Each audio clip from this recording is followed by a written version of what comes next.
Le Conseil des ministres tenu ce mercredi au palais présidentiel a décidé entre autres de punir les auteurs des troubles à l'ordre public enregistrés hier et qui ont fait hier à Guiglo 1 mort et 2 blessés. Aussi l'opération de déguerpissement des orpailleurs clandestins a été évoquée. Le terrorisme, les changements climatiques, la pauvreté, ces phénomènes en gain de croissance au cœur d'échanges entre parlementaires africains. Cela dans le cadre de la 66e session de l'Union parlementaire africaine ouverte ce mercredi en présence des chefs de parlement ivoiriens et marocains. Abidjan sous les eaux depuis quelques semaines, des pluies diluviennes avec leur lot de désagréments, maisons inondées, embouteillages monstres, routes impraticables. Cette situation engendra même une incidence sur le coût du transport, le constat dans cette édition. Et puis à l'étranger, de hauts responsables militaires du Nigeria, du Niger, du Tchad, du Cameroun et du Bénin se sont réunis à Abuja pour renforcer leur plan de lutte contre Boko Haram qui doit être finalisé par les chefs d'État demain. L'Alliance vise la mise en place d'une force multinationale soutenue par l'Union européenne. Voilà pour le sommaire, il est 20h, l'heure de la grande édition. Bonsoir à tous, bienvenue. À suivre dans un quart d'heure Éco Plus, la tribune économique du mercredi. Ce soir, incursion au cœur des coulisses des 50e assemblées annuelles de la BAD tenue à Abidjan, à la découverte d'une activité économique intense que bien d'observateurs n'ont pas hésité de nommer l'économie des assises. Au bas mot, ce sont 3 milliards de francs CFA récoltés directement par les commerçants prestataires de services et autres opérateurs ivoiriens. La substance, les détails à voir dans Ecoplus, ce sera dans un quart d'heure. Mais avant, le Conseil des ministres a tenu ce mercredi au palais présidentiel. La rencontre a décidé, entre autres, de punir les auteurs des troubles à l'ordre public enregistrés hier et qui ont fait hier à Guiglo 1 mort et 2 blessés. Aussi, l'opération de déguerpissement des orpailleurs clandestins a été évoquée. Le compte-rendu de Viviane Haïm. Manifestation localisée de l'opposition dans la matinée d'hier mardi 9 juin en plusieurs endroits. Si ces manifestations ont mobilisé peu de personnes, elles ont fait 2 blessés civils et 1 mort à Guiglo. Le Conseil des ministres réuni ce mercredi 10 juin au palais présidentiel sous la présidence du chef de l'État, le président Alassane Ouattara, a décidé de punir sévèrement ces troubles à l'ordre public. Ces manifestations ont mobilisé seulement quelques centaines de personnes. Une trentaine par exemple à Yopougon, une trentaine à Cocody, une dizaine à Beauville, une trentaine à Bangourou, etc. Il y a eu un décès à Guiglo. Il est important de souligner que ce décès est la conséquence d'affrontements entre les manifestants, d'une part, et les commerçants et transporteurs, d'autre part, qui voulaient, eux, exercer leur activité. Cette personne a d'ailleurs été tuée par une arme blanche, donc pas par une arme à feu. Outre ce décès que nous déplorons, il faut noter à Guiglo également 2 blessés civils. Aller troubler l'ordre public sans autorisation dans la rue, appeler au trouble de l'ordre public, puisque dans certaines localités, certaines personnes avaient des mégaphones, etc., ça s'appelle une insurrection. Vous voyez, donc ce sont des choses qui sont simples, qu'il est important que les gens sachent, pour ne pas demain, sous le coup de la loi, venir dire oui, nous avons été arrêtés dans le cadre politique, etc., etc. La politique, c'est une chose. Le respect des lois, et cela se fait dans tous les pays, est une autre chose. Dans le cas d'espèce, les enquêtes sont en cours pour déterminer exactement la chaîne des responsabilités. Qui a dit quoi, qui a fait quoi, qui a agi comment, et comment un coup a été porté à telle ou telle personne. Et en fonction des résultats de ces enquêtes, des décisions seront prises, et il est bon, donc, dès à présent, que tout le monde soit informé. Et naturellement, des poursuites seront engagées contre les auteurs des violences une fois que ces enquêtes seront terminées et ces personnes seront traduites devant les tribunaux, le cas échéant. Pour mettre un terme à la pénurie de ciment depuis quelque temps sur le marché local, le gouvernement a passé commande de 300 000 tonnes de ce matériau. Depuis le 5 juin, un premier chargement de 90 000 tonnes est arrivé, 42 000 autres tonnes suivront dans peu de temps. Le Conseil des ministres l'a clairement signifié, le prix du ciment ne va pas connaître d'augmentation. C'est la loi de l'offre et de la demande. À partir du moment où l'offre va être relevée. C'est l'objectif de l'opération qui est en cours par le gouvernement. À partir du moment où l'offre va être relevée et qu'elle va atteindre le niveau de la demande, les prix reviendront naturellement à leur niveau d'avant. Donc ça va se faire très rapidement puisque les cargaisons en question vont se retrouver sur le marché dès leur sortie des ports d'Abidjan et de San Pedro. Donc j'allais dire c'est immédiat. Le déguerpissement des sites illicites d'orpaillage décidé il y a quelques mois en Conseil des ministres est désormais dans sa phase d'exécution. C'est une décision qui a été prise en raison des nombreux dégâts sur la nature et sur les hommes que cette activité créait malheureusement. Il faut savoir que sur la nature, il y a l'utilisation de produits comme le mercure, le cyanure, il y a les fosses qui sont creusées, qui sont ensuite laissées à l'abandon, il y a le délaissement des terres, des cultures, etc., etc. Et les risques sur les hommes également importants, puisque au-delà des risques d'éboulement, il y a de nombreuses maladies à cause de la promiscuité dans ces lieux-là, des problèmes de mœurs dans ces lieux.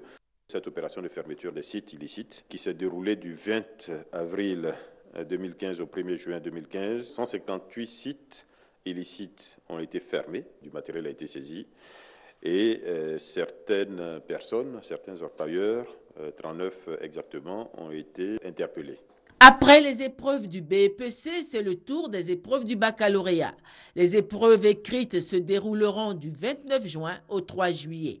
Les épreuves orales débutent ce 16 juin. La presse a été informée de la tenue du prochain Conseil des ministres le 24 juin. Et je vous donne maintenant le contenu du message produit par le gouvernement suite aux troubles hier. Des manifestations non autorisées et organisées dans certaines villes du pays ont entraîné des dégâts matériels.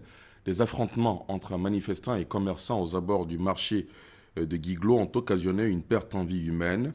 Le ministre d'État, ministre de l'Intérieur et de la Sécurité, réaffirme la fermeté du gouvernement contre les initiateurs et organisateurs de telles manifestations illégales qui perturbent l'ordre public. Les auteurs de ces violences seront poursuivis et traduits devant les tribunaux. Il est rappelé que toute manifestation sur la voie publique est soumise à autorisation administrative préalable. Tous les acteurs politiques sont invités à se conformer strictement aux procédures réglementaires en la matière. La 39e réunion du Conseil des ministres de l'Organisation pour l'harmonisation en Afrique du droit des affaires OHADA s'est ouverte aujourd'hui à l'hôtel président de Yamoussoukro.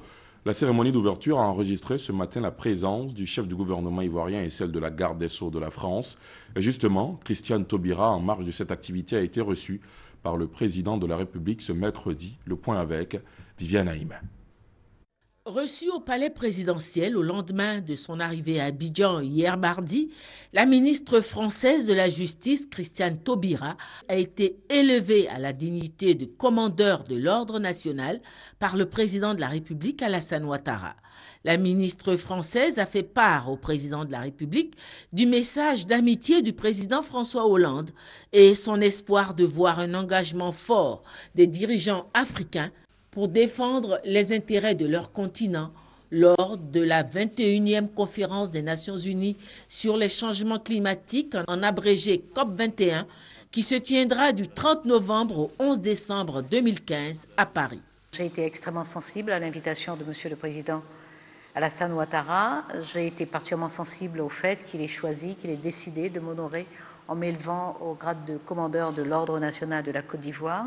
J'étais porteur d'un message d'amitié, de solidarité bien entendu, de confiance aussi de la part du président de la République française, M. François Hollande, pour dire à M. le président de la République de Côte d'Ivoire, avec lequel il est régulièrement en échange d'ailleurs, avec lequel il a des sujets majeurs concernant l'Afrique de l'Ouest notamment, mais également le sujet de la COP21, parce que le président de la République française compte beaucoup sur le dynamisme de la Côte d'Ivoire pour que dans le groupe Afrique, il y ait un engagement très très fort pour cette COP21. J'ai été évidemment également de la part du président destinataire de messages pour le président de la République française, ce que je me ferai un plaisir de transmettre.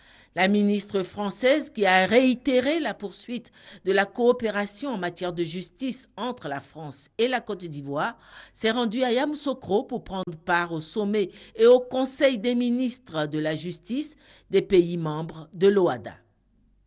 Justement, sachez que la 39e réunion du Conseil des ministres de l'OHADA, ouverte ce jour à Yamoussoukro, enregistre 34 délégations ministérielles venues des États membres. Toutes les images de la cérémonie d'ouverture de cet événement vous seront proposées dans nos prochaines éditions. On prend maintenant la direction de la primature. Le Premier ministre vient de recevoir des garanties de paiement des arriérés de l'État ivoirien. Information donnée par le vice-président de la commission de la CEDEAO au cours de l'audience que lui a accordée Daniel Kablan-Duncan. Hugues Veblé. Les échanges du comité de gestion du prélèvement communautaire avec le Premier ministre marquent la fin de la mission en Côte d'Ivoire de cette structure de la CEDEAO.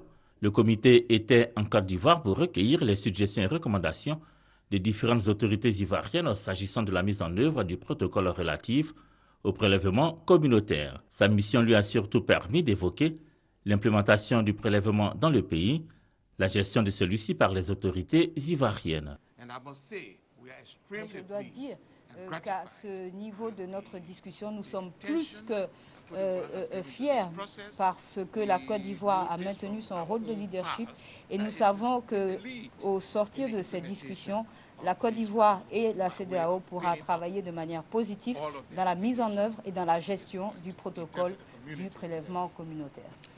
Pour ce qui est des arriérés, nous devons dire que nous tenons à exprimer notre gratitude au gouvernement de la Côte d'Ivoire parce que nous avons pu obtenir un accord non seulement sur le montant des arriérés, mais en plus sur un apurement de la dette qui sera donc échelonné. Et nous devons dire qu'à ce niveau des discussions, nous sommes encore une fois très satisfaits donc, de nos discussions. L'instauration d'un prélèvement communautaire unique au niveau du cordon douanier est un engagement des dirigeants ouest-africains. Tirés des recettes douanières, les prélèvements communautaires d'intégration sont généralement destinés à faire fonctionner les institutions communes et leurs projets. Au nombre de 26 des pays de l'Afrique ont décidé d'intensifier les échanges commerciaux inter-États. Les bases du marché commun ont été consolidées aujourd'hui même, avec à la clé la signature d'un traité, lequel ambitionne de rendre le continent africain plus significatif dans l'économie mondiale. L'éclairage d'Adama Koné. 26 pays, 625 millions d'habitants, 500 000 milliards de francs CFA de produits intérieurs bruts PIB ou de richesses communautaires. Voilà défini en 3 dimensions l'espace de la tripartite. La tripartite, c'est le marché commun regroupant 3 grandes organisations, la Communauté des États d'Afrique de l'Est, EAC, la Communauté de développement d'Afrique australe, SADC, et le marché commun des États d'Afrique australe et de l'Est, COMESA. L'acte de naissance de ce marché commun a été signé aujourd'hui à Sharm el-Sheikh, en Égypte, après 5 années de négociations. Le traité de libre-échange que les signataires doivent ratifier dans un délai d'1 an doit faire de la tripartite un espace prospère par la densification du commerce intra-africain. Le fait est que les échanges entre les pays du continent restent embryonnaires à 12%, loin des pays asiatiques qui réalisent 55% de leurs échanges entre eux et des pays européens dont le commerce en interne se chiffre à 70%. Pour réussir le challenge, le nouveau bloc africain doit faire sauter des verrous. En premier, ce que les économistes qualifient d'épaisseur des frontières. En Afrique, aux frontières, les opérateurs doivent fournir 8 papiers de douane là où l'Europe n'en demande que 4 ou 5. Si le dédouanement d'une marchandise se fait en 10 jours en Occident, il en faut 30 en Afrique. Second défi, l'industrialisation. 80% de la main-d'œuvre du continent noir travaille dans l'agriculture vivrière et l'informel. Conséquence, peu de produits manufacturés à échanger, limitant les possibilités d'import-export. Si toutes ces barrières sont levées, le continent africain pourra peser beaucoup plus lourd dans la balance commerciale du monde.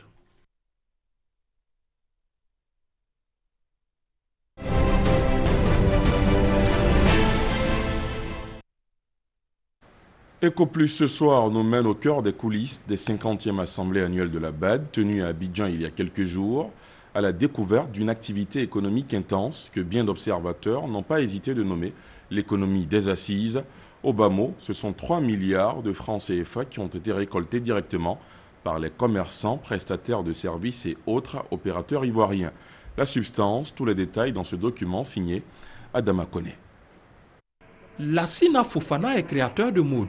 Si l'évocation de la Banque africaine de développement BAD paraissait une institution lointaine pour lui, les 50e assemblées annuelles du groupe lui ont permis de vivre une réalité bien proche qui a changé son rythme de travail. Entre deux coups de pédale, le couturier trouve les mots pour traduire sa satisfaction. Les retombées sur le plan économique, il faut dire qu'elle a été positive. Voilà, parce que là même j'ai eu à confectionner des chemises avec le fond dont la BAD a déployé pour l'agriculture dans le Douablin. Les retombées ont été positives de mon côté, franchement. À l'image de Lassina Fofana, bien d'artisans dans la discrétion se sont frottés les mains à la faveur de ces assises d'Abidjan. Franchement, ils sont bien satisfaits de ce que nous faisons. Donc, ils sont venus faire les achats ici.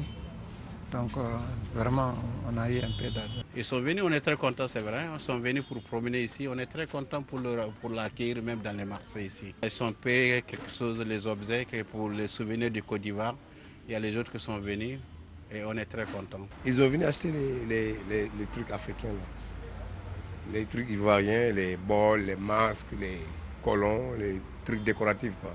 Ils étaient beaucoup d'ailleurs. Il y a des Africains, il y a des Européens. On ne peut pas dire qu'on a vidé le stock, mais on a senti que la balle était quand même à Abidjan. C'est à croire que l'économie ivoirienne a tourné au rythme des assemblées annuelles. Les plus grands bénéficiaires de cette économie de voyage sont les hôteliers.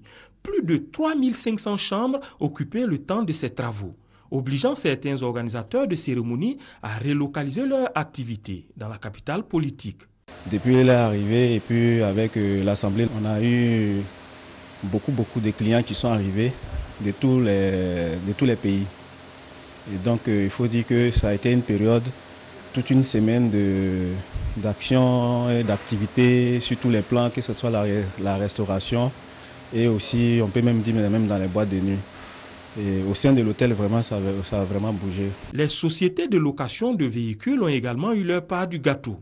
Surtout quand on imagine que la location d'une voiture varie de 60 000 à 200 000 francs CFA selon le type et les options. On peut dire alors que les affaires ont roulé pour ces opérateurs. Ça nous a permis d'obtenir 9 jours de location dans diverses délégations, à savoir la délégation tchadienne et puis dans la délégation ougandaise également. Ça a boosté le chiffre d'affaires et ça a été payé cash. 9 jours de location, c'est pas rien. Autre affaire ayant bénéficié des assemblées annuelles, les fournisseurs de matériel de bureau et de consommables informatiques. Les confectionneurs de drapeaux ont eu également le vent en poupe. Sans oublier les restaurateurs qui ont donné une saveur originale au séjour des nombreux visiteurs de la Côte d'Ivoire. L'arrivée de la BAD, surtout à Abidjan pour la restauration, ça marche très bien. Ils sont passés, ils ont apprécié. Depuis l'arrivée de la BAD en Côte d'Ivoire, en tout cas, les affaires bougent. Avant, je rentrais à 22h, mais maintenant, je rentre tous les jours à minuit, 1h du matin, 2h. Donc vraiment, je suis contente de mon chiffre d'affaires. Ce n'est pas tout. S'il est admis qu'un voyageur dépense en moyenne 650 000 francs CFA par semaine pour divers achats, ce sont près de 3 milliards de francs CFA que les participants auront injectés directement dans l'économie ivoirienne. Et tout près de Sofitel Hôtel Ivoire, à Blocos, les vendeuses d'Atiké sont également passées au guichet. Ce qui est sûr, ça marchait. Ça marchait beaucoup même. Ça marchait. Grâce à eux, nous aussi, on a eu un peu d'argent pour acheter aussi notre chose pour travailler. Il est ainsi clair que l'industrie du voyage a tourné à plein régime. En respectant les dispositions de la BAD, les 52e assemblées annuelles devraient se tenir encore à Abidjan. De quoi donner des idées aux opérateurs économiques sur les offres qu'ils mettront sur la table pour capter les ressources dont le seul critère d'accessibilité n'est que la présence de visiteurs dans le pays. Voilà, c'était EcoPlus proposé par le service économique de la rédaction. On s'intéresse maintenant à l'actualité parlementaire africaine, le terrorisme, les changements climatiques, la pauvreté, ces phénomènes en gain de croissance au cœur d'échanges entre parlementaires africains, cela dans le cadre de la 66e session de l'Union parlementaire africaine ouverte ce mercredi en présence des chefs de parlement ivoiriens et marocains, le compte-rendu de Léon Bro. 39 ans après, la doyenne des organisations parlementaires d'Afrique, de retour sur ses fonds baptismaux de l'hémicycle ivoirien. L'UPA, l'Union parlementaire africaine, est à la 66e session de son comité exécutif, 2 jours de travaux pour préparer la 38e conférence des présidents d'Assemblée parlementaire nationale qui va se tenir en Guinée-Bissau. Cette rencontre d'Abidjan aussi et surtout pour élaborer la stratégie commune au Parlement en vue de leur appui aux gouvernements africains dans leur lutte contre des fléaux en gain de croissance, analphabétisme, inégalité sociale, pauvreté, changement climatique, terrorisme, des défis au développement durable du continent, selon Guillaume Soro. La question du développement durable ressemble à une forteresse à bâtir dont les piliers seront l'éducation, la santé, la gestion rationnelle des ressources du continent, la sécurité alimentaire, l'emploi des jeunes, l'autonomisation de la femme, la préservation de l'environnement, la bonne gouvernance politique et économique, autant de défis à relever pour le progrès de nos communautés. Avis partagé par le président de la Chambre des représentants du Royaume du Maroc, également président de l'UPA. Rachid Talbi fait de la lutte contre le terrorisme l'impératif du moment. Il revient sur les avancées en la matière depuis l'inscription de la problématique au centre des préoccupations de l'UPA. Il y a plusieurs lois qui ont été adoptées dans plusieurs pays, d'autres n'ont pas encore fait. Déjà, la Côte d'Ivoire, c'est un modèle qu'il faut consolider. Le Maroc, d'autres pays, l'Algérie, nous sommes en pourparlers avec l'Union européenne pour renforcer le développement dans les pays exportateurs de l'immigration, c'est-à-dire l'Afrique.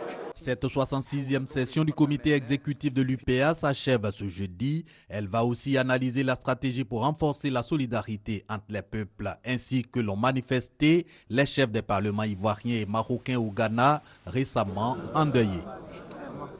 Le groupement des éditeurs de presse de Côte d'Ivoire annonce l'élaboration prochaine d'une charte de bonne conduite pour des élections apaisées. C'est ce qui ressort de la rencontre hier entre le bureau du GEPSI et la ministre de la Communication, Afoussiata Bamba Lamine, une audience au cours de laquelle les questions liées aux difficultés que rencontrent les éditeurs de presse ont été abordées. Michel Digré. Le groupement des éditeurs de presse de Côte d'Ivoire souhaite des élections apaisées dans le pays en 2015 et pour ce faire, il entend procéder à l'élaboration d'une charte de bonne conduite. Les signataires s'engageront à faire en sorte que les tensions qui pourraient subvenir au cours des élections ne soient pas du fait des médias.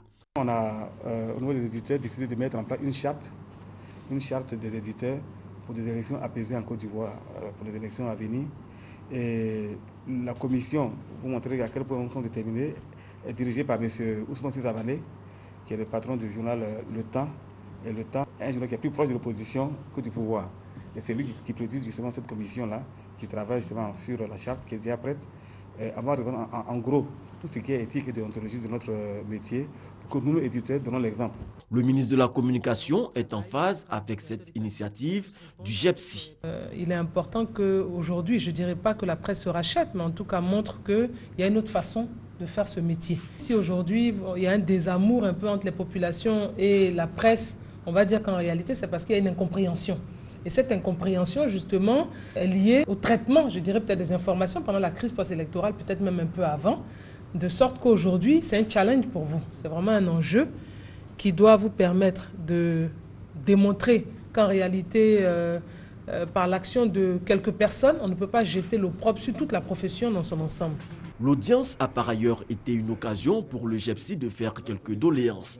Le bureau a souhaité la reconduction de la subvention de l'État pour l'impression de 25 journaux à hauteur de plus de 800 millions de francs CFA. Afoussiata Bamba Lamine a été clair, jouez votre partition de presse professionnelle et responsable et je porterai ma toge d'avocate pour défendre vos intérêts auprès du gouvernement. En politique, la petite tournée de l'Est, c'est la dénomination donnée par Sansanda, président du Rassemblement des jeunes républicains, à sa tournée de mobilisation dans l'Est du pays. Une tournée des jeunes républicains qu'il a conduit dans 4 villes de la région. Hamza Diaby. C'est une tournée à valeur de test qu'a effectué le président du RJR, le Rassemblement des jeunes républicains, dans l'est de la Côte d'Ivoire. Sansonda a sillonné 4 villes, Bouna, Bondoukou, Agnibilekro et Abengourou. Objectif, prendre le pouls de la mobilisation des jeunes à moins de 5 mois de la présidentielle. C'était vraiment important qu'on ait une petite tournée, qu'on ait un petit entretien d'abord avant d'appeler maintenant à un grand rassemblement, une démonstration de force pour tester la capacité de mobilisation du RDR et du RJR au niveau de l'État. Au cours de ces rencontres, rien n'a été omis. Tous les sujets ont été abordés, puis le mot d'ordre a été lancé. Que la jeunesse de Côte d'Ivoire prenne une part active dans la victoire d'Alassane Ouattara en octobre prochain. Que chaque jeune se dise que Alassane Ouattara, je vais le voter. Celui qui est en âge de voter, qu'il sorte, qu'il prenne ses responsabilités pour aller se faire recenser. Je lance un appel à tous nos camarades jeunes d'Abangourou de sortir des sentiers battus. Il faut qu'on se mette ensemble pour donner dans le département un score éclatant au premier tour au président de la République. Ce périple, qu'il a dénommé la petite tournée de l'Est, Sansonda promet effectuer une plus grande à la fin du mois de juin. Cela pour s'assurer que la jeunesse est prête à faire réélire le chef de l'État avec un taux écrasant au premier tour de l'élection présidentielle. Et dans le même registre, pour exprimer la gratitude et la reconnaissance du Gbeke pour les nombreux chantiers réalisés pour les populations, les cadres de la région ont décidé d'initier une journée d'hommage au président Ouattara. En prélude à celle-ci, une rencontre a réuni les cadres de la localité. Soro Corona, Kader Sogodogo. La visite d'État du président de la République dans la région de Gbeke a donné un nouveau visage à cette partie du pays. Une région qui a connu un retard dans la réalisation des infrastructures de base. Routes, écoles, électrification villageoise, adduction d'eau potable, réhabilitation des bâtiments publics ont été réalisés à la faveur de cette visite. Pour témoigner leur reconnaissance au président de la République, Alassane Ouattara, les cadres de la région de Gbeke veulent initier une journée d'hommage. Pour préparer cette journée, une rencontre a été organisée. Nous sommes reconnaissants du président pour tous les actes posés, tous les engagements respectés, pour tous ces faits et gestes qui sont tenus par reconnaissance de le faire. Et ensuite, le président de la République a nommé dans son gouvernement récent un de nos jeunes frères, le ministre du Touré, le RHDP, suite à l'appel d'Aokro du président Henri Konan Bédié, a donc investi le président de la République pour les prochaines élections. Et nous apportons notre soutien entier et total. Pour permettre au président de la République d'achever son œuvre de reconstruction et de développement de la Côte d'Ivoire, la région de Gbeke a marqué son soutien à l'appel de Daoukro. Les cadres de la région ont invité toutes les populations à prendre une part active à cette journée d'hommage prévue se tenir à la fin du mois de juillet. Nous, on est là, on compte sur le président Alassane. Tout le moment que les gens disent, nous, on n'est pas dedans. Nous, c'est l'Alassane qu'on ne compte. On est déjà mobilisés même. Depuis longtemps, on a ça, on a tourné un peu partout, c'est OK, il n'y a pas de problème. Ainsi qu'à beaucoup de cas, ce jour-là, les cas seront mobilisés pour faire venir la population. Les populations ont commencé à avoir le sourire et on ne peut que lui rendre hommage. Parce que ce qu'il a fait en moins de 3 ans pour cette région mérite cet hommage. La visite d'État que le président a effectuée dans la région de Gbeke, je veux dire, est restée la visite la plus réussie de toutes les visites qu'il a organisées jusqu'à présent. Alors on devait faire en sorte, population de Gbeke, filles et filles de Gbeke, que l'hommage qu'on va lui rendre soit également le plus grand hommage qu'il ait reçu par rapport à toute la Côte d'Ivoire, comme on l'a fait pour la visite d'État. Au cours de cette rencontre, il a été question de faire le point de grands travaux entamés par le chef de l'État dans la région. Les cadres ont salué l'état d'avancement des chantiers, notamment la construction du pont de Béoumi et l'agrandissement de l'usine de traitement d'eau potable de la Loca. Troisième titre de ce 20h, Abidjan sous les eaux depuis plusieurs jours. Des pluies diluviennes avec leur lot de désagréments, maisons inondées, embouteillages monstres, routes impraticables. Cette situation engendre même une incidence sur le coût du transport. C'est un constat de Koné Pargassoro. À chaque saison des pluies, le scénario est le même pour les familles qui habitent cette cour, située non loin de la gare de train du Banco dans la commune d'Abobo. Elles sont obligées de traverser ces eaux de pluie afin de regagner leur domicile. Une situation qui crée beaucoup de désagréments. Quand il pleut, tous les caniveaux sont bouchés et puis, comment dirais-je, vous voyez au niveau de la rane là, toutes les eaux qui viennent là, ça vient directement dans notre cour. Quand il pleut comme ça, la cour sinon on ne peut pas dormir. On est obligé de rester comme ça, debout. Non loin de là se trouve un salon de couture. Le constat est le même. Vraiment, ce n'est pas facile pour nous. On ne peut même pas rentrer dans l'atelier. Ça rentre même dans l'atelier, on ne peut pas travailler. Parce que les fils sont branchés, on a oublié de sauter le compteur. Sinon, bon, ça peut nous secouer. Cours et salons de couture inondés, mais aussi des embouteillages dans certains carrefours et grandes voies du district d'Abidjan. Au carrefour de la ville, dans la commune de Cocody, difficile pour ses usagers de circuler. La pluie, vraiment, ça cause beaucoup de dégâts. Le déplacement pour voir les clients qui se fait très difficile. Et donc, espérons que les choses se calment. Outre ces difficultés, il faut noter le problème du manque de véhicules en commun et de l'augmentation du coût du transport par certains automobilistes. Les chauffeurs de taxi, tout le monde monte les enchères. Cocody, d'habitude, on paye 300, aujourd'hui, ils prennent 500. Ah, mais c'est difficile. Avec les engins aussi, c'est difficile parce qu'ils deviennent plus chers encore. En attendant la fin de la saison des pluies, les populations du district d'Abidjan sont priées de prendre toutes les précautions et respecter les différentes mesures préventives prises par le gouvernement en vue d'éviter le pire. L'actualité judiciaire toujours marquée par la poursuite aujourd'hui du procès de 9 officiers de la gendarmerie nationale. Il se tient à l'état-major général des forces républicaines de Côte d'Ivoire. Ils sont poursuivis par le tribunal militaire d'Abidjan pour des faits de violation grave des droits humains. Après l'ex-commandant du groupement de l'escadron blindé, le commandant Jean-Noël Abbaye, poursuivi pour désertion à l'étranger avec complot, cette gendarme était aujourd'hui face aux juges. Ils ont comparu pour des faits de violation de consignes. Demain jeudi est prévu toujours à l'état-major la comparution du commandant Anselme Sekayapo, ex-aide de camp de Simone Gbagbo. À l'étranger, de hauts responsables militaires du Nigeria, du Niger, du Tchad, du Cameroun et du Bénin se sont réunis à Abuja pour renforcer leur plan de lutte contre Boko Haram qui doit être finalisé par les chefs d'État demain. L'Alliance vise la mise en place d'une force multinationale soutenue par l'Union africaine. La nouvelle stratégie de lutte contre Boko Haram au cœur des échanges entre les chefs d'état-major des pays de l'Alliance. Le Nigeria, le Niger, le Tchad, le Cameroun et le Bénin veulent mettre en place une force homogène soutenue par l'Union africaine. Tous sont convaincus que la secte islamiste représente une menace régionale. La montée de l'extrémisme et du terrorisme dans notre région et dans le monde a rendu cette problématique encore plus pertinente. S'il y a un moment pour nous de parler d'une seule voix, en dépit de nos différences, c'est maintenant. Après les états-majors, c'est au tour des chefs d'État des pays concernés d'approuver les résolutions de cette rencontre. Ceux-ci se réuniront ce jeudi.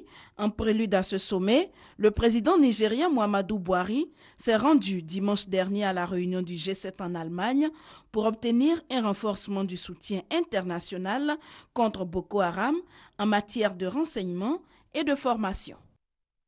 Et c'est ici que prend fin ce journal. Merci de l'avoir suivi. Je vous souhaite de passer une excellente soirée sur la chaîne qui rassemble. À très vite. Bonsoir.